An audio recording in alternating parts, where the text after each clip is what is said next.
pozdrav! Danas za vas imam unboxing Cooler Master Storm Sentinel Advance V2 miša. Kao što vidite, prednja strana kutije, bočno, stražnja strana sa navedenim specifikacijama miša.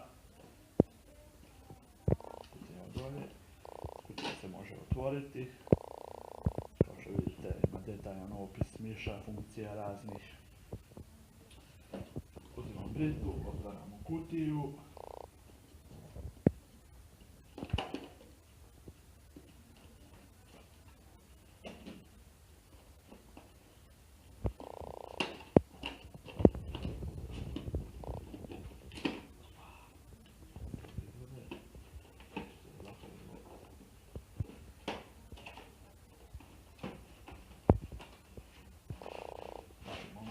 Kutije.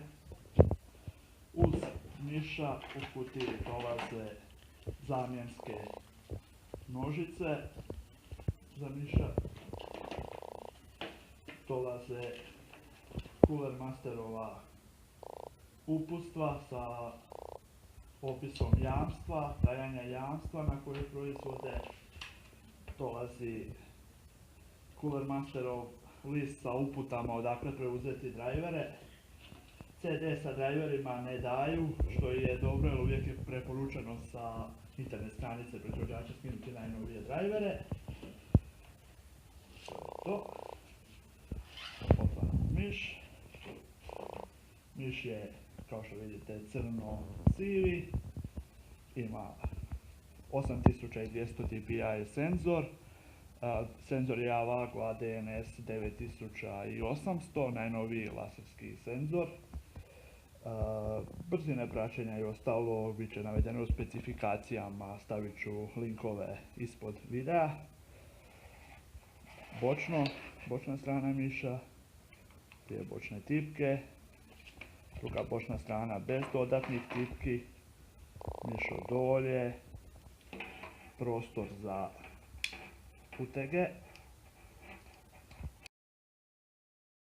Miš dolazi sa 5 utega po 4,5 grama za podešavanje težine miša.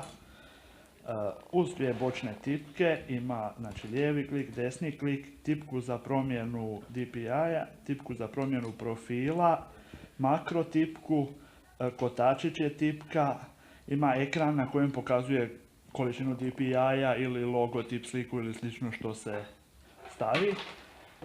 Sam miš ima, za dešnjake je AVAGO 9800 senzor koji sam već spomenuo, od 200 do 8200 dpi-a, podešenje dpi-a u koracima od 200 dpi, može pratiti 150 inča po sekundi, to je 3,8 metara u sekundi, što nijedan gamer ne može sustići. Može se podešavati USB refresh rate od 125 do 1000 Hz. Miš ima 128 KB vlastite memorije za pohranjivanje makroa, znači makroji nisu spremljeni na računalo nego u sam miš. Može se podešavati 5 profila sa različite 4 DPI postavke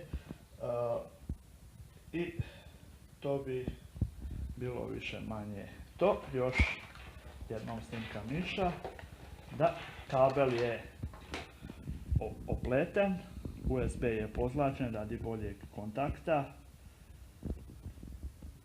Kabel ćemo vidjeti sada dužinu.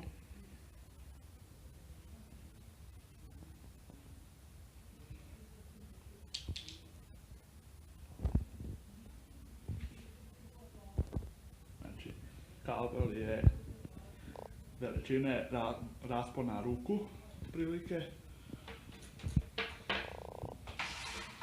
Snimka kako miš leži u ruci, zvukovi klikanja,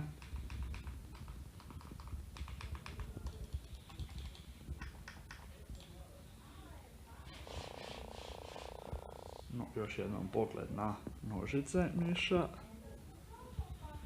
i miš ima podesivo osvjetljenje. To je omiljeno, popularno je među gamerima. To bi bilo više manje to o Cooler Master Storm Sentinelu. Više recenzija i unboxinga stiže uskoro.